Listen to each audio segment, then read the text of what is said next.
I knew I was going to go work in television Why?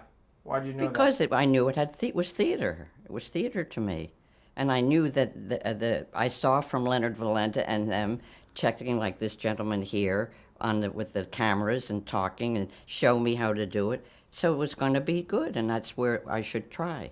So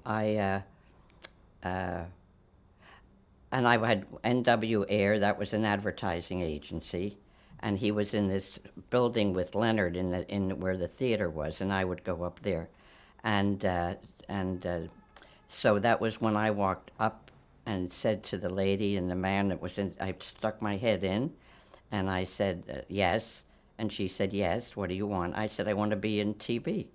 And she said, "Oh," and he's out of the blue. This gentleman said, can you write?" And I said, "Yes, I write." He said, "Can you write a commercial?" I said, "Sure. What is it? Westinghouse." And he said, "Here's a pencil and a piece of paper. I give up." So I sat down and I just wrote it, and he liked it, and he took it, and then he made me read it, and he said, "And you can do it on the air. You can do it. I mean, I don't have to look for for a girl or whatever. You do very well." So that was my first time, and then I just went back and kept working, kept working. When you walked in the door and wrote the script, you went on the air that day.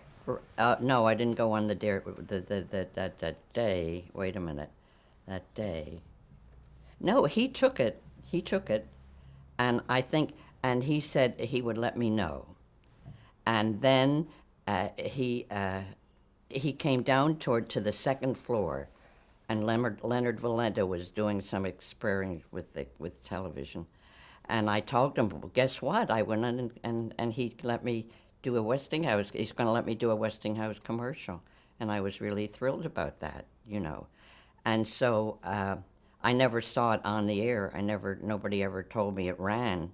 I don't know what happened to it, but I just know it was there. It's confused, but that's the way it went. So, and since it was successful the first time, then you continued to write. Well, they called me back. They said Marge, and they called me Marge right away, and they said and joked with me a little bit, and then I said I'll be back, and they said, well, come on back, and I said, did I help you out? And everybody, only he and her, they're laughing, but that started me. They believed in me, and then he said that was it. He said you can do the commercial, and I did the commercial on air. That's right.